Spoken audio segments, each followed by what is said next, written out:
Good afternoon, everyone, and thank you for joining us to talk about the attractivity of Europe for AI startups and talents.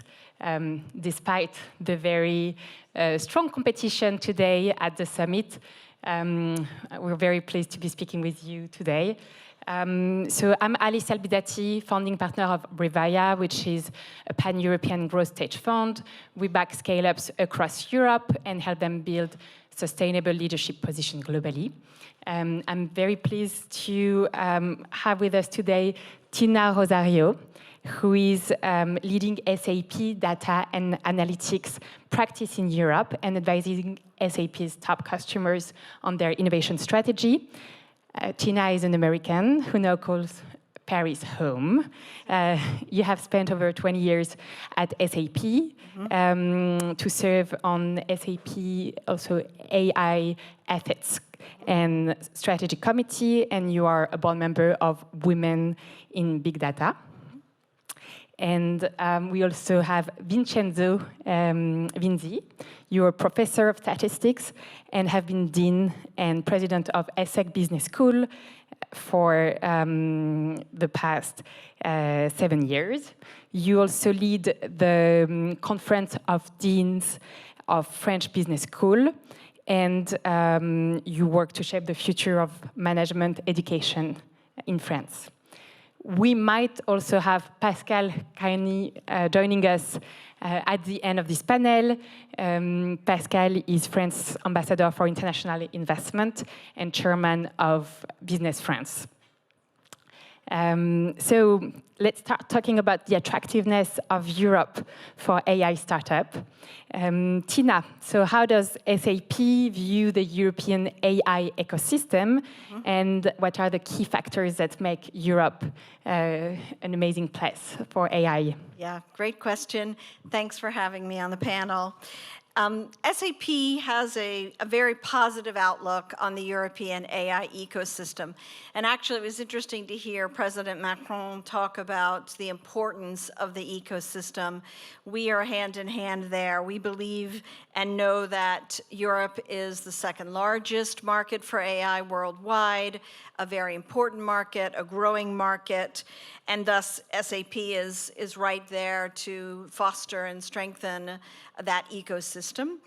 For me, it is all about talent, right? There's certainly great talent here thanks to the education system, and this is one of the key foundations that's needed. And then the culture of innovation is so strong here.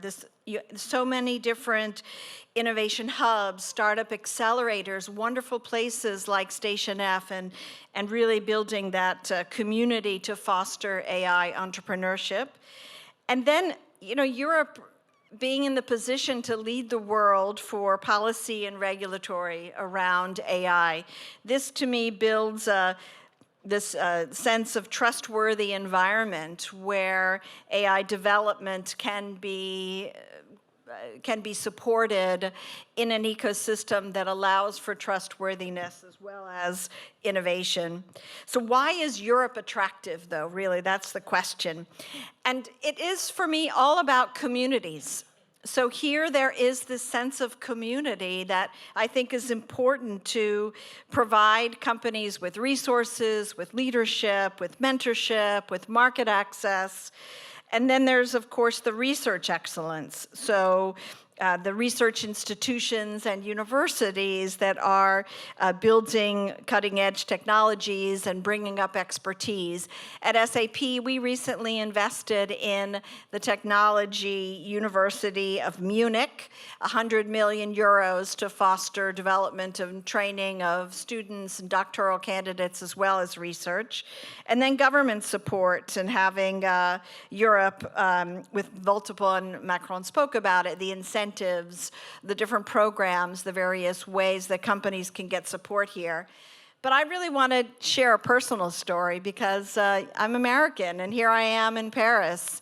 And it was my family's decision to come here. Nobody said, oh, hey, you have to go to Paris or you have to move to Europe.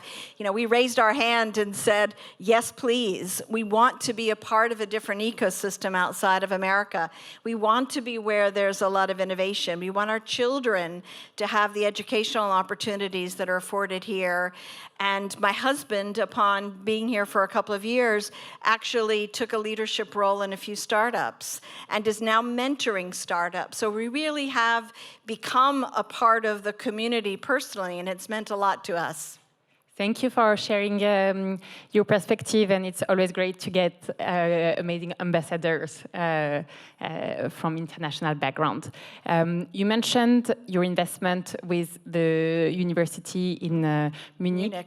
That's a good transition to your perspective, Vincenzo. Can you please help us understand how does ESSEC Business School help create this strong ecosystem for AI in Europe? Yeah, thanks a lot, Alice, for having me on this panel. I think what we are trying to do at ESSEC is not simply to prepare professionals for the AI industry, but really to prepare leaders that are AI savvy, AI ready for all industries. This is extremely important, which means that we need to respond to a few demands.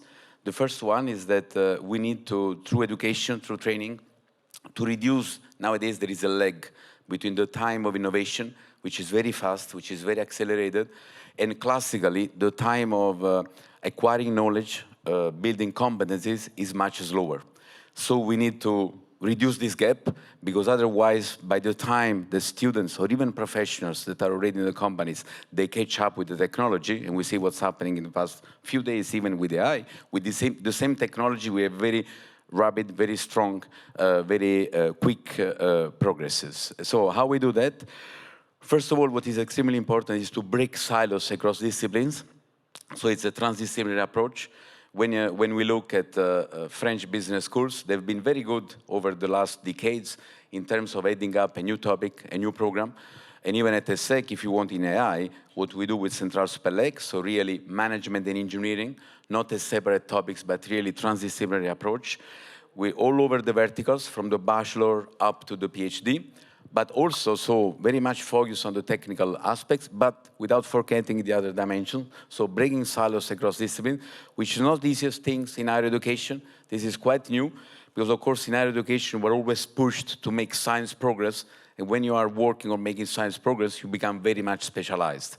Higher education must take the responsibility of providing also a holistic view of the topics.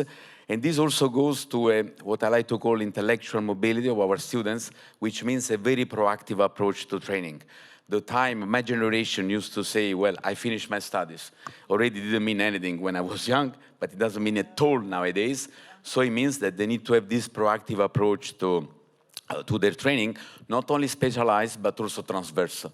And this leads me to an important link with companies, organization, which means that academia must also break any silo between the academic world and the reality, the civil society, because what's happening for AI, for instance, there is a technical dimension, but there is also the adoption, which is extremely important.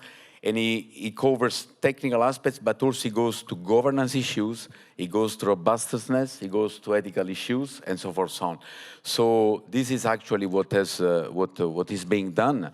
By breaking all these silos, both internally and with the civil society. And to finish with I would say with a personal thing is, I came to France 18 years ago, and I was already a professor at university in Italy, but what actually drew me to France was that I could see that these schools, and specifically ESSEC, beyond the excellence, which is extremely important, but it's not a differentiating factor, there is the relevance of what is being done, and also most often we think about higher education that adapts to new trends. What is very specific to ESSEC is that we try to anticipate what comes next. It's a little bit the entrepreneurial spirit that characterizes not only running startups, but really the way that we approach this new topic. So at the end of the day, if I can summarize, is students and also participants in executive education, when it comes to AI and related technology, we don't need to be shy. I think higher education is still quite shy with respect to this topic. There is a need to test, there is a need to assess, and there is a need to adjust. And this is not only related to academia, but it's really a mindset. Thank you for this ambitious vision. And going back to the point of talent retention and training, Tina, I'm curious to hear your thoughts on how does SAP attract and retain its talents, and notably talking about AI talent. Yeah. You know, at SAP, we are a European native company. And our vision is to help business run better, help the world run better, and improve people's lives. So it starts at the core of our strategy, and then we've deployed various programs to attract talent. So a few highlights here. We invest heavily in research and development, especially emerging technologies like AI and machine learning. We have committed to that innovation, and in turn, that attracts talent to us. We work with top universities and research. I mentioned the Munich relationship there, 100 million euros of that partnership. We also, inside of SAP, create a very innovative work culture, because as Vincenzo said, it's not just about the classroom, but it's about the whole person, the end-to-end learning, the various opportunities to develop leadership. And so for us, we prioritize various ways to develop talent inside of SAP, investing in continuous learning and training and mentorships, et cetera. Then that part of that work culture, I think, is super important to foster candidates into SAP. But also we recognize, like me, that global mobility is perhaps also important. And we need to offer opportunities for our resources to work globally if they choose to. And so we invest in different mobility programs. But in reality, I think attracting the talent is one thing. The question now is more about retaining that talent. So we are in a situation across Europe with a highly competitive market. And for us at SAP, we see that, and we recognize that there is a huge demand for qualified talent, and it's outstripping the supply. And so I think for all of us collectively, we need to recognize that and continue to build AI competencies through acquisition and collaboration and through building that community. I say this particularly as well for diversity and inclusion, and focusing on specific programs and initiatives to retain talent across those areas. And then lastly, I talked about creating this positive work environment. That is a continual investment. So listening to our employees and being proactive in developing programs to retain those top talents. It continues to be a challenge with so many different opportunities, but I think it's important for companies like SAP to make it a priority. Very clear. Do you want to add something on this? Yes. Yeah. Yes, for a school, when we think about attracting and retaining talents, it's actually two categories, because talents for us is students and also professionals from companies for executive education. And when it comes, once they are at the school, of course, they are, I would say, retained by definition because they go through the program. But we also have another, I would say, societal responsibility, which is that we retain them in the country so that they contribute to the development of the professional world. And when it comes to attracting talents, students, of course, quality of what is delivered is very important. And I believe there are proofs that France is very well positioned in terms of quality in the business education, engineering, and also related fields. But this is not enough, because beyond the quality, there are many other high-quality schools in higher education all over the world. What is very much specific is the relevance, it's the values, and also it's providing a differentiating factor, which is linking major issues of society to each other. What we have done to ESSEC, in ESSEC, we created 4 institutes, one on artificial intelligence, data, technology, and society, which we call the Meta Lab. Another one is on entrepreneurship and innovation. Another one is related to ecological transition and social transition, so all the sustainability issues. And the last one, in chronological order, is related to geopolitics and business. What I want to say about that is that those specific topics are not necessarily topics which are the core of a formal business course, but now they become extremely important. Because when we think of AI, we cannot think that because we think of AI, sustainability is gone, geopolitics is gone, and questions of innovation or entrepreneurship have gone. So we need to create really connections between these topics in order to make things very relevant. And I would say I would add that the values. Values is always risky to declare, but it's something that is specific, I think, to French higher education, Europe in general. I think it's extremely important. When you think about humanism, responsibility, you were talking about diversity, inclusion. This has become, when we are able to claim technology and join it to values that are humanist, responsibility, openness, and so forth, so on, it's really an added value that represents an element of attractiveness for students, not only from Europe, but from all over the world. If you think, to finish on this, the international population of ESSEC, 40% of international students, the main three nationalities are China, India, and Morocco, and they also come not only for the excellence, but also for the relevance and the values that go through the education. Yeah. That's super interesting. That's so we've talked a lot about talent and AI talent, and I think it would be interesting to hear your thoughts about startups and how, in your respective role, that's very much connected in the value chain, from training the talent to using and working with startup. What's your perspective on the key strengths of Europe?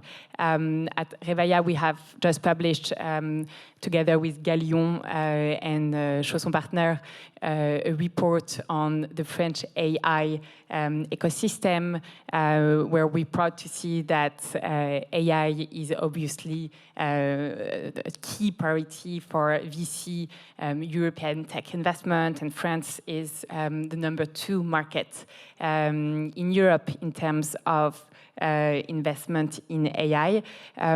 How does SAP work with this startup ecosystem in AI? Yeah, I mean, very similar to the comment around attracting AI talent, it is part of our vision and is a very strategic initiative at SAP to have this opportunity to develop, to invest in, to collaborate with startups, not just in AI, but across various disciplines. I think that SAP is developing this ecosystem and is now opening up its software and its capabilities to various different types of companies of all sizes. One notable initiative here in Europe, actually it's a global initiative, is the Grow for Scale Up program. So this program offers startups access to intelligence, insight, technologies, data, process efficiencies within SAP. So a real collaboration here where SAP commits to helping those startups to be able to scale and to become more efficient. And ultimately, it's a game changer, I think, for those AI startups across Europe.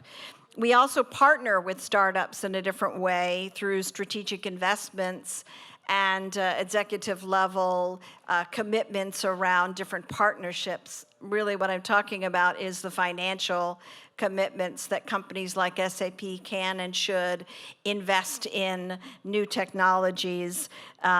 For us, we have a business AI hub that's available for different companies to help work closely with SAP to build business AI use cases jointly, using our joint techs, using our data, using our insights, and this will significantly accelerate the capabilities of the startups, but also for SAP internally.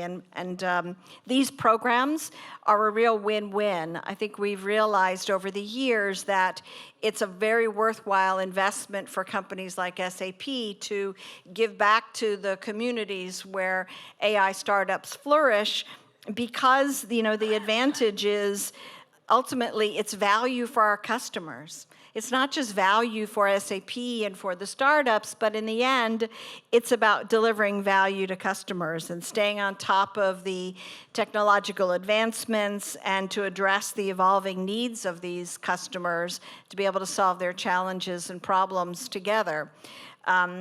In this case, I'll mention our partnership with Mistral AI, which has gotten a lot of press. It really has been, I think, a game changer for both of our organizations, where we have integrated Mistral AI's capabilities and models into SAP's trusted environment, offering our customers a secure way to access the SLM and the LLM from Mistral in a way that they feel confident and comfortable and secure. So I think that's a really good example of how companies like SAP can make those investments. But it's not just about the finances. There's also the investment in building communities and collaborations with educational institutions, with partnerships, and to me, there's a significant amount of value there and also a huge benefit both ways. Thank you, and hopefully that helps further strengthen our ecosystem. Do you have final thoughts to conclude this discussion? Yeah, you used the right word, is AI ecosystem, and I think it's quite specific to Europe. When I think very quickly about the ecosystem, I think about 4 pillars. One we discussed a lot is the talents. Talents, extremely important. Competencies. I want to add one thing on talent. We should not do with talents the same mistake that we have made with industries by relocating them. It means that we cannot relocate competencies the way we've been relocating industries. This would be a big mistake. The second dimension is regulation. Regulation is extremely important. For some, in some regions of the world, regulation is seen as a burden. I think in Europe it's not a burden, it's an advantage, as long as regulation is oriented to build trust. Yeah. Because trust is really the currency of innovation. And if instead we push too much regulation, it becomes really a big constraint. So in order not to be a constraint, it needs to be stable, it needs to be transparent, and then regulation is, I think, something that is important, because once then you have the trust, you can innovate, but then it's not enough, because it's also the market, and I think in Europe we have a big chance to have a big market as long as we stop fragmenting it. We should see more and more Europe as a single market is an extremely important thing. And the fourth pillar is startups. And if I go back to ESSEC to finish is, of course, we work with many startups. We develop startups internally. What we are pushing more and more is that startups need to work more and more with large companies, big groups. If I say big groups like Accenture or banks like BNP Paribas, or even organizations like the OECD, or even OnePoint and so forth, so on, the way they are related to startups is extremely important. Also because the big issues that we have in France and Europe is that when startups become scale up, they leave, they go to US. And I think a way of helping them staying here, of course, there is needed of investments. And I think Europe is still very shy on savings. We know that families are quite risk adverse on the way they invest savings. So it should be a little bit less risk adverse to invest in startup that become scale up. But also another way, and that's where we are working a lot on at ESSEC, is to create this ecosystem, this environment where we are able to link startups with large groups, other organizations, so as to create a very, very prominent environment. So the community continues, right? Here we go. The learning continues, the development continues, and then the community needs to continue in order to thrive. Definitely. Yeah, love it. Thank you everyone. Thank you, Tina and Vincenzo, for providing this very inspiring discussion. And we're very confident into our ability to build an even stronger Europe for AI. Thank you so much. Thanks, everybody.